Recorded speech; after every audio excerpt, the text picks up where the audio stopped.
শুরুতে আমরা একটি মেয়েকে দেখি যে ওয়াশরুমে গোসল করছিল, কিন্তু গোসল শেষে মেয়েটি যখন ওয়াশরুম থেকে বের হয় তখন বাইরে কয়েকজন লোক মুখে আজব ধরনের মাস্ক পরে মেয়েটির জন্য ওয়েট করছিল। ওই মেয়েটি তাদের দেখে জোরে চিৎকার করে, আর এখান থেকে এই সিন কাট হয়ে যায়। আসলে কারা এই লোক, তারা ওই মেয়েটির সাথে কি করেছে, চলুন জানা যাক মূল কাহিনীতে।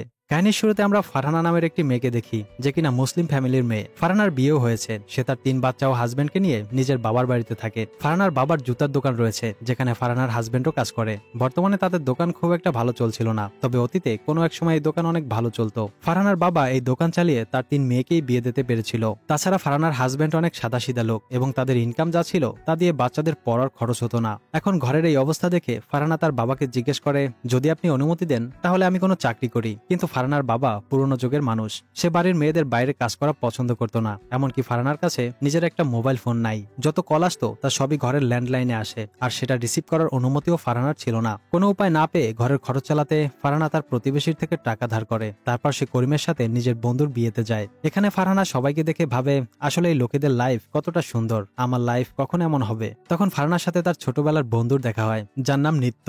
দুজন কথা বলার পর ফারহানার কন্ডিশন বুঝতে পেরে তার বন্ধু নিজের কোম্পানির কথা বলে, আর বলে, কাল তুমি ওখানে চলে এসো, কারণ আমার কোম্পানিতে নিয়োগ চলছে। ফারহানা এই জবের ব্যাপারে করিমকে বলে। পরদিন করিম তাকে নিয়ে সেখানে যায়। ইন্টারভিউ দেওয়ার পর ফারহানা যখন বাইরে আসে তখন করিমকে বলে, আমার ইন্টারভিউ পাস হয়েছে। এই কথায় করিম বেশি খুশি তো হয়নি, কিন্তু সে ফারহানাকে কিছু বলতে পারে না। আসলে করিম তো জানে তার ইনকাম না থাকার কারণেই ফারহানাকে এই চাকরি করতে হচ্ছে। তারপর ফারহানা নিজের জন্য একটি পার্স কেনে। সে এই জব নিয়ে অনেক এক্সাইটেড। পরের সিনে ফারহানা যখন ডিউটিতে যাওয়ার জন্য রেডি হচ্ছিল, তখন এই ব্যাপারটা তার বাবার মোটেও ভালো লাগে না। করিম ফারহানার জন্য জুতা কিনে আনে, আর সেটা নিজের হাতেই ফারহানাকে পরিয়ে দেয়। তারপর ফারহানা অফিসে চলে যায়। ওখানে ফারহানা জানতে পারে যে এখন তাদের ট্রেনিং করানো হবে, যেন তারা এখানে কাজ করার সব সিস্টেম বুঝে যায়। আসলে এটা একটা ক্রেডিট কার্ড সেলিং সেন্টার। এই ব্যাপারে ফারহানাকে সবকিছু দেখানো ও বোঝানো হয়। ট্রেনিং শেষ হওয়ার পর ফারহানা প্রথমবার কোনো কাস্টমারের সাথে ভয়ে ভয়ে কথা বলতে শুরু করে। এখানে সে খুব সহজেই কাস্টমারকে বুঝিয়ে নিজের প্রথম ক্রেডিট কার্ড সেল করতে সক্ষম হয়। ধীরে ধীরে ফারহানা এই কাজে অনেক বেশি এক্সপার্ট হয়ে পড়ে। এই জব করার কারণে তার ভেতরে এক আলাদা কনফিডেন্স চলে আসে।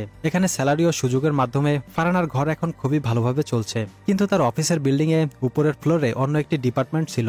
সেখানে কাজ করা মেয়েরা অনেক বেশি বেনিফিট পেয়ে থাকে, এবং ওই মেয়েরা গাড়িতে করে অফিসে আসে, আর ওদের কাছে আইফোনও রয়েছে। এখন এই সব দেখে ফারহানারও ইচ্ছে হয় যে সে ওই ফ্লোরে কাজ করবে। ফারহানার বন্ধু নিত্য যখন ওই ফ্লোরে যাচ্ছিল, তখন ফারহানা তাকে বলে, আরে আমাকেও ওই জায়গায় কাজের ব্যবস্থা করে দাও। তখন নিত্য বলে, তুমি যেখানে আছো সেখানেই ভালো আছো, আমাদের কাজ তুমি করতে পারবে না, তাই যেখানে আসো সেখানে মন দিয়ে কাজ করো। হঠাৎ একদিন ফারহানার ছোট্ট বাচ্চা অসুস্থ হয়ে পড়ে।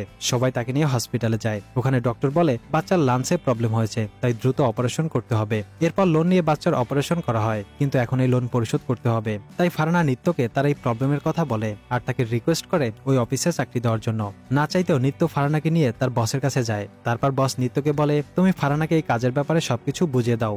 বস জানায় তারা 1 সপ্তাহ ফারহানার পারফরমেন্স দেখবে, যদি সবকিছু ঠিক থাকে তাহলে ফারহানাকে কন্টিনিউ করতে দেবে। নিত্য ফারহানাকে বলে, এই কাজ তোমার আগের কাজের থেকে অনেক আলাদা। আসলে এটা একটা অনলাইন চ্যাট সার্ভিস, যেখানে লোক শুধু এই জন্য কল করে যেন তারা মেয়েদের সাথে নিজের মনের কথা শেয়ার করতে পারে। এখানে লোকেদের সাথে অশ্লীল কথাও বলতে হয়। নিত্য জানায় কোনো কাস্টমারের সাথে যত বেশি কথা বলবে তত বেশি তোমার ইনকাম হবে, এবং এখানের কিছু নিয়ম রয়েছে, যেমন তুমি কোনো কাস্টমারকে নিজের ব্যাপারে বলতে পারবে না, এমনকি নিজের আসল নামও বলা যাবে না। আর যদি কেউ এমনটা করে তাহলে বিবেক তার ব্যাপারে বসকে কমপ্লেন করে দেবে, আর বস তাকে চাকরি থেকে আউট করে দেবে। এখানে বিবেকের কাজ এটাই ছিল, সে সকল কল রেকর্ড শোনে। এইসব কথা শেষ হওয়ার পর নিত্য তার ক্লায়েন্টের সাথে কথা বলতে শুরু করে। তার কথা শুনে ফারহানার অনেক খারাপ লাগে। এমনকি যখন ফারহানা ঘরে যাচ্ছিল তখন তার মনে হয় যে সবাই তাকে খারাপ নজরে দেখছে। তাই ফারহানা ঠিক করে যে সে তার পুরনো জবেই ফিরে যাবে। ঘরে ফারহানাকে চিন্তিত দেখে করিম তাকে এর কারণ জিজ্ঞেস করে। ফারহানা তাকে বলে, আজ একজন কাস্টমার তার সাথে খুব বাজেভাবে আচরণ করেছে। করিম হাসতে হাসতে বলে, আরে এতে ঘাবড়ানোর কি আছে, এটা তো জবের পার্ট। যেমনটা আমি রোজ দোকানে লোকেদের পায়ে জুতা পরিয়ে দিই, কিন্তু আমি বাইরে তো এটা করি না। যখন ডিউটির সময় কেউ তোমার সাথে যেভাবেই কথা বলুক সেটা একদম ঠিক আছে, কিন্তু জবের বাইরে কেউ এমন করলে তাকে শিক্ষা দেওয়া উচিত। এখন করিমের এইসব কথায় ফারহানা কিছুটা সাহস পায়, তাই সে আবার ওই অফিসে চলে যায়। ওখানে সে নিত্যকে জিজ্ঞেস করে আসলে লোকজন এমন কথা কেন বলে, তাছাড়া মেয়েরা এখানে যে কাজ করে সেটা তো অন্যায়। নিত্য ফারহানাকে বোঝায় আর বলে, আরে এটা তো শুধু একটা সার্ভিস, এর মাধ্যমে ওই লোকগুলো নিজের মনের কথা বলতে পারে যেটা তাদের ওয়াইফকে বলতে পারে না। তাছাড়া এই লোকেরা কোনো মেয়ের সাথে খারাপ তো কিছু করছে না। এইসব বোঝানোর পর ফারহানা লোকেদের সাথে কথা বলার কাজ শুরু করে দেয়। তারপর অনেক লোকজন ফারহানার সাথে আজব কথাবার্তা বলতে শুরু করে। এই অফিসে সোফিয়া নামের একটি মেয়ে কাজ করত, যে কিনা সবচেয়ে বেশি কথা বলে সবসময় টপে থাকে। পরদিন ফারহানা আবারও কাজ করতে আসে। সে কোনো ক্লায়েন্টের সাথে কথা বলতে কমফোর্ট ফিল করছে না। তখন তার কাছে একজন ক্লায়েন্টের কল আসে, যে তাকে অশ্লীল নয় বরং অনেক রেসপেক্ট দিয়ে কথা বলে। এইসব শুনে ফারহানা অনেক খুশি হয়। তার মনে হচ্ছিল যে এই লোকের মন অনেক ভালো। যে লোকটা ফারহানাকে কল করেছিল তার নাম ডিলান, তবে সে নিজের আসল নাম ফারহানাকে বলে না। ফারহানাও রুলস হিসেবে এখন থেকে তার নাম ঈশা বলে। এরপর থেকে ফারহানা ও ডিলানের মধ্যে প্রতিদিনই অনেক লম্বা সময় ধরে কথা চলতে থাকে। এতে ফারহানার পারফরমেন্স অনেক ভালো হতে থাকে। এখন তার উপরে শুধু সোফিয়া রয়েছে। একদিন ফারহানা ডিলানকে বলে, আমি খুব তাড়াতাড়ি এই জব ছেড়ে দেব, কারণ আমার কাছে এই কাজ সঠিক লাগছে না। তখন ডিলান তাকে বলে, না ঈশা, এটা করো না, আমার শুধু তোমার সাথে কথা বলতে ভালো লাগে। আমাদের দুজনের মধ্যে এক আজব কানেকশন তৈরি হয়েছে। এখন ডিলানের এই কথা ফারহানার অনেক ভালো লাগে, আর সেই জব কন্টিনিউ করার সিদ্ধান্ত নেয়। এভাবেই একদিন ফারহানা কথা বলার সময় ডিলান ফারহানার কথা জানতে পারে ফারহানা একজন মুসলিম মেয়ে। এতে ফারহানা কিছুটা চমকে যায়, কিন্তু এতদিন কথা বলার পর তাদের মধ্যে যে কানেকশন তৈরি হয়েছে তাতে নিজের রিলিজনের ব্যাপারে বলা তো যায়। এখন ওদের কথা বিবেক অনেক খেয়াল দিয়ে শুনতে থাকে, কারণ সে বুঝতে পারে ফারহানা আর ডিলানের সাথে কিছু তো চলছে। ডিলান ফারহানাকে বলে, এখন তো রমজান মাস চলছে, তো রোজা রেখে তুমি এত কথা কিভাবে বলতে পারো? সে ফারহানাকে বিশ্রাম করতে বলে আর মিউজিক শোনায়। এরপর ডিলান ফারহানাকে বলে, আমি তোমাকে একটা গিফট দিতে চাই। ফারহানা তাকে বলে, আপনি কোনো অসহায়কে দিয়ে দেন, সেটাই আমার জন্য সবচেয়ে বড় গিফট হবে। তারপর ঘরে ফেরার সময় ফারহানা মেট্রো স্টেশনে এক ভিখারির কাছে ঈশা নাম লেখা একটা প্যাকেট দেখতে পায়। ফারহানা জানতে চাইলে বুড়ো লোকটা বলে, এটা আমাকে একটা লোক দিয়েছে, সে আমাকে ঈশা নামের এক মেয়েকে দিতে বলেছে এবং সে আমাকে অনেক টাকাও দিয়েছে। তারপর ফারহানা যখন ওই গিফট খুলে দেখে তো সেখানে একটি মিউজিক ইনস্ট্রুমেন্ট ছিল, যেটা দেখার পর ফারহানা অনেক খুশি হয়। তবে পরের দিন অফিসে যাওয়ার পর ফারহানার কাছে ডিলানের কল আসে না। এতে সে অস্থির হয়ে পড়ে আর ভাবে ডিলানের কিছু হয়নি তো। ফারহানার কাছে ভিন্ন ভিন্ন লোকেদের কল আসতে থাকে, যেগুলো সে কাট করে দেয়। ফারহানা 2 দিন অপেক্ষা করে, কিন্তু এখন পর্যন্ত ডিলানের কল আসেনি। তাই সে সোফিয়ার সাথে গিয়ে নিজের জন্য একটি মোবাইল ফোন কিনে। তারপর সোফিয়াকে নিজের আধার কার্ড দেয় যেন সোফিয়া তার জন্য একটি সিম কার্ড কিনে আনে। এরপর ফারহানা নিউজ পেপারের হেডলাইনে দেখে এক মিউজিশিয়ান অ্যাক্সিডেন্ট করে মারা গেছে, আবার সে নাকি কোনো মেয়ের সাথে অনলাইনে চ্যাটিং করত। এই নিউজ দেখে ফারহানা ভাবে যে এটা হয়তো ডিলান। এই ব্যাপারে সে নিত্যকে শেয়ার করে। এর মধ্যে হঠাৎ ফারহানার কাছে ডিলানের কল আসে। তারপর সে ফারহানার কাছে যোগাযোগ না করার জন্য সরি বলে। সে বলে তার ফোন নষ্ট হয়ে গিয়েছিল আর এই কারণেই কথা বলতে পারেনি। ফারহানা তাকে বলে, আমি তো ভেবেছি আপনার কিছু হয়েছে, আর এই ঘটনায় এটা বুঝতে পেরেছি যে আমাদের লাইফ অনেক ছোট, যে কোনো সময় যা কিছু হতে পারে, তাই আমি আপনার সাথে দেখা করতে চাই। এইসব শোনার পর ডিলান প্রথমে তাকে নিজের নাম বলে আর বলে, আমি তোমার সাথে কাল ঈদের দিন দেখা করতে চাই। এতে ফারহানাও রাজি হয়ে যায় আর বলে, আমি আপনার জন্য কাল বিরিয়ানি নিয়ে আসবো। এখন ওদের আলোচনা শুনে বিবেক প্রথমে বসকে বলে দেওয়ার কথা ভাবে, কিন্তু তারপর সে নিজেকে থামায়, কারণ সেও ফারহানার মতো ওই লোকটাকে দেখতে চায়। পরের দিন ফারহানা অনেক খুশি মনে বিরিয়ানি রান্না করে, কিন্তু যখন বাইরে যাওয়ার সময় হয়ে যায় তখন সে ঘর থেকে বের হওয়ার সুযোগ পায় না। তবে সন্ধ্যায় ঘরের সব লোক ঘুরতে যাওয়ার প্ল্যান করে। ওই সময় ফারহানা অসুস্থ থাকার বাহানা করে ঘরেই থেকে যায়। এরপর যখন সবাই চলে যায় ফারহানা বিরিয়ানি প্যাক করে ডিলানের সাথে দেখা করতে চলে যায়।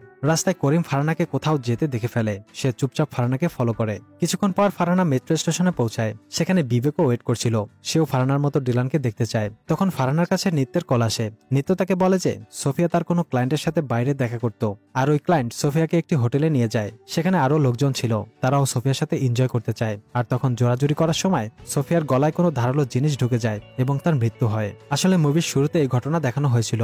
এখন এই কথা শোনার পর ফারহানার পায়ের নিচের মাটি সরে যায়, আর সে ওই বিরিয়ানির প্যাকেট ওখানেই রেখে ঘরে ফিরে আসে, কারণ তার সাথেও সোফিয়ার মতো ঘটনা ঘটতে পারে।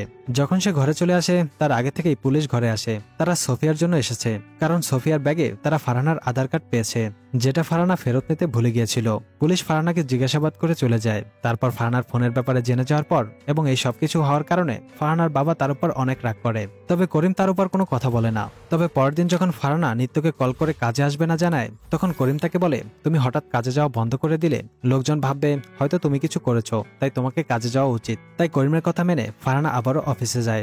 ওখানে সোফিয়ার মৃত্যুর কারণে সব মেয়েদের এখানের নিয়ম ভালো করে জানিয়ে দেওয়া হয় এবং সকল মেয়েদের সিকিউরিটি পারপাসে তাদেরকে একটা পেপার স্প্রে দেওয়া হয়। এরপর সবাই নিজের কাজে লেগে পড়ে। এরই মধ্যে ফারহানার কাছে ডিলানের কল আসে। তখন ফারহানা একদম প্রফেশনাল ভাবে কথা বলার চেষ্টা করে। ডিলান ফারহানাকে জিজ্ঞেস করে, কাল তুমি আমার সাথে দেখা করতে কেন আসোনি? ফারহানা তাকে উচ্চস্বরে বলে, আমরা কখনোই দেখা করব না, আর আজ থেকে আমি তোমার সাথে আগের মতো কথা বলবো না। এখানে আমি নিজের কাজ করতে আসি নাকি কোনো সম্পর্ক করতে আসি? ফারহানার এসব কথা শুনে ডিলান কল কেটে দেয়। এর কয়েকদিন পর্যন্ত ডিলানের কোনো কল আসে না। তারপর একদিন ডিলানের কথা শুনে নিত্য ফারহানাকে বলে, তার সব কথা না শুনে তার সাথে তোমার এরকম রাফলি কথা বলা ঠিক হয়নি, যদি আবারও কখনো তার কল আসে তাহলে তুমি সবকিছু ভালো করে বলবে।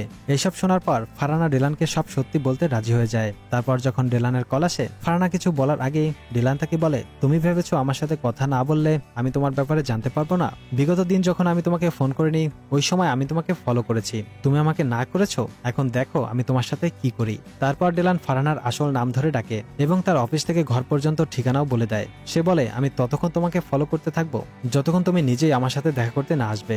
ডিলানের এসব কথা শুনে ফারহানা অনেক ঘাবড়ে যায়। সে ভয়ে ভয়ে নিজের ঘরে যায়, কারণ তার মনে হচ্ছিল যে ডিলান তাকে ফলো করছে। ঘরে আসতেই ফারহানা দেখে এখানে ঈশা নামের একটি পার্সেল এসেছে। এটা দেখে করিম বলে, এখানে কোনো ঈশা থাকে না, আর ওই পার্সেল রিটার্ন করে দেয়। পরদিন অফিসে ফারহানাকে যখন আবার ডিলান কল করে তখন সে ডিলানকে বলে, তুমি যদি আমাকে ডিস্টার্ব করা বন্ধ না করো তাহলে পুলিশের কাছে কমপ্লেন করে দেব। ডিলান বলে, তুমি সন্দেহ থেকে কমপ্লেন করবে, একটা জিনিস মনে রেখো, আমার কাছে তোমার সব কল রেকর্ড জমা আছে যা আমি তোমার হাজবেন্ড ও পরিবারকে দেখাতে পারি। এখন এইসব শুনে ফারহানা একদমই বুঝতে পারছে না সে কি করবে, এবং যখন সে ঘরে যাচ্ছিল তখন দেখে কোনো কালো শার্ট পরা লোক তাকে ফলো করছে, আর তার থেকে ফারহানা লুকানোর চেষ্টা করে। তখন ফারহানা দেখে যে ওই লোকটা অন্য কেউ নয় বরং তারই হাজবেন্ড করিম। ঘরে এসে সে এই ব্যাপারে করিমকে জিজ্ঞেস করে আর বলে, যদি তোমার আমার উপর সন্দেহ থাকে তাহলে আমাকে জবে কেন পাঠিয়েছো? জবাবে করিম সেই বিরিয়ানির প্যাকেট দেখিয়ে বলে, ওই দিনও আমি তোমাকে ফলো করেছিলাম, তারপর আমি বুঝতে পারি যে তোমার কোনো বিপদ হয়েছে, তাই আমি তোমাকে ফলো করতাম যেন কেউ তোমার ক্ষতি করতে না পারে। এছাড়া তুমি আমাকে কিছু বলবে কিনা তার ব্যাপারে আমি কিছুই জানতে চাইবো না, তবে কাল থেকে অফিসে আমি তোমাকে নিয়ে যাব আর নিয়ে আসবো। এই কথা মেনে ফারহানা করিমের সাথে প্রতিদিন অফিসে যাওয়া আসা করত। অফিসে বিবেক জানতে পারে যে ডিলান ফারহানাকে কিভাবে টর্চার করছিল, তাই সে এমন কিছু সিস্টেম করে যে ডিলানের কল ফারহানাকে ছেড়ে বাকি সকল মেয়েদের কাছে আসে। এই কারণে ডিলান তো পুরোপুরি রেগে যায়। তাই সে পরের দিন এসে দেখে যে ফারহানা তার হাজবেন্ডের সাথে অফিসে আসে, তাই সে রেগে করিমের অ্যাক্সিডেন্ট করিয়ে দেয়। তারপর সে করিমের ফোন চুরি করে ফারহানাকে কল করে বলে, তোমার হাজবেন্ডকে আমি শাস্তি দিয়েছি যেটা তোমার পাওয়া উচিত ছিল, তবে তুমি চিন্তা করো না, সে বেঁচে আছে আর এখন হসপিটালে আছে। এখন এসব শোনার পর ফারহানা তাড়াতাড়ি হসপিটালে করিমকে দেখতে যায়। ওখানে আমরা দেখি যে করিমের পায়ে চোট লেগেছে আর সিরিয়াস কিছু হয়নি। তারপরের দিন ফারহানা ডিলানের সামনে যাওয়ার প্রস্তুতি নিয়ে ফেলে। সে ওই মিউজিক ইনস্ট্রুমেন্টের মাধ্যমে সেই দোকানে যায় যেখান থেকে ডিলান এটা কিনেছিল। ওখান থেকে ফারহানা ডিলানের ক্রেডিট কার্ডের ব্যাপারে জানতে পারে, যেটা সেই ব্যাংকের ছিল যেখানে ফারহানা প্রথমে কাজ করত। তারপর ওখানকার টেকনিশিয়ানের মাধ্যমে ফারহানা ডিলানের ফোন নাম্বার ও অ্যাড্রেস পেয়ে যায়। তাছাড়া ফারহানা এটাও জানতে পারে যে ডিলান এখন একটা শপে তার কার্ড ইউজ করে শপিং করছে। সাথে সাথে ওখানে পৌঁছে ফারহানা ডিলানকে খুঁজে বের করে। তখন নিত্য অফিস থেকে ফারহানাকে ডিলানকে চিনতে হেল্প করে। তারপর ফারহানা নিজের মুখ ঢেকে ডিলানের ফোন চুরি করার প্ল্যান করে, কারণ ওই ফোনেই তার ও ডিলানের সকল কথার রেকর্ড আছে। কিন্তু ফোন চুরি করার আগেই ডিলান তাকে চিনে ফেলে এবং তার হাত ধরে ফেলে। তখন ফারহানা লোকটার চোখে পেপার স্প্রে মেরে ফোন নিয়ে পালিয়ে যায়। তারপর ওই ফোনের লক খুলতে একটা দোকানে যায়। ফোনের লক খোলার পর ফারহানা ওই ফোনে কিছুই পায় না, কারণ আগে থেকে ডিলান এই ফোনের সব ডাটা অন্য কোথাও ট্রান্সফার করে নিয়েছে। এখন এই সব দেখে ফারহানা একদম ভেঙে পড়ে, কারণ ডিলান তাকে বলে সে সব ভিডিও ফারহানার হাজবেন্ডকে সেন্ড করে দেবে। এই ব্যাপারটা নিয়ে ডিলান লাগাতার রাতেও ফারহানাকে টর্চার করতে থাকে। এতে সে অনেক বেশি ঘাবড়ে যায়। এমনকি যখন সে করিমের কাছে যায় তখন তার হাত কাঁপতে থাকে আর চায়ের কাপ ফেলে দেয়। পরের সিনে আমরা ফারহানাকে আবারও অফিসে যেতে দেখি। সে এইবার ডিলানকে বলে, আমি এখনই তোমার সাথে দেখা করতে তোমার ঘরে আসছি। এই কথা শুনে ডিলান অনেক খুশি হয়। এই সময় আমাদের দেখানো হয় যে যখন ডিলান ঈদের দিন ফারহানার সাথে দেখা করতে আসে ওই সময় সে পেছন থেকে একটি মেয়েকে ফারহানা ভেবে টাচ করে, কিন্তু তখন ওই মেয়েটি ডিলানকে থাপ্পড় মেরে দেয়। এই কারণে ওখানে সব লোক ডিলানকে আজব নজরে দেখছিল। ডিলান ওখানে অনেক অপমান বোধ করে। তারপরও সে ফারহানার সাথে দেখা করতে চায়, কিন্তু সে আসেনি। তার পরের দিন থেকে ফারহানাও ডিলানের সাথে ঠিকমতো কথা বলা বন্ধ করে দেয়। তাই ডিলান এখন এইসবের প্রতিশোধ নিতে চায়। এরপর ফারহানা ডিলানের ঘরে চলে আসে। ওই সময় ডিলান করিমকে কল করে বলে, তোমার ওয়াইফ আমার পেছনে পড়ে আছে আর সে এখন আমার ঘরেই আছে, আমি লোকেশন পাঠাচ্ছি, তুমি এসে তাকে নিয়ে যাও। এরপর ডিলান ফারহানার সামনে এসে বলে, আমি তোমাকে পছন্দ করি, আমি আমাদের সাক্ষাতের জন্য সবকিছু প্ল্যান করেছিলাম। এরই মধ্যে ওখানে করিম চলে আসে, যে ফারহানাকে ওখানে দেখে একদমই অবাক হয় না, কারণ গতরাতে ফারহানার হাত থেকে চায়ের কাপ পড়ে যাওয়ার পর ফারহানা করিমকে সবকিছু বলে দেয়। এখানে করিমও রাগ করেনি আর নিজের ওয়াইফের যন্ত্রণা বুঝতে পারে। এরপর সে ফারহানাকে তার পরিচিত এক লেডি পুলিশের কাছে নিয়ে যায়, আর সেখানেই তারা প্ল্যান করে যে কাল ফারহানা ডিলানের সাথে দেখা করতে যাবে। ফারহানাও প্রমাণ হিসেবে বিবেকের থেকে ওই রেকর্ডিং পুলিশকে দিয়ে দেয়। তারপর পুলিশ করিমের সাথে এসে ডিলানকে হাতে নাতে অ্যারেস্ট করে। ফারহানা ডিলানকে বলে, তুমি একটা সাইকো আর তুমি নিজেকে ছাড়া অন্য কাউকে ভালোবাসতে পারো না। বন্ধুরা, এই কাহিনীর সাথে এটাই বোঝানো হয়েছে যে কোনো মেয়ের পক্ষে এরকম অচেনা লোককে বিশ্বাস করা কতটা বোকামি হতে পারে, কারণ আজকাল মেয়েরা অনলাইনে প্রতারণার শিকার হচ্ছে। ভিডিওটি কেমন লেগেছে কমেন্টে জানাও। এরকম দারুণ সব মুভির এক্সপ্লেইন দেখতে ভিডিওতে লাইক দিয়ে চ্যানেলটি সাবস্ক্রাইব করতে ভুলো না। কথা হবে নেক্সট ভিডিওতে। Good bye.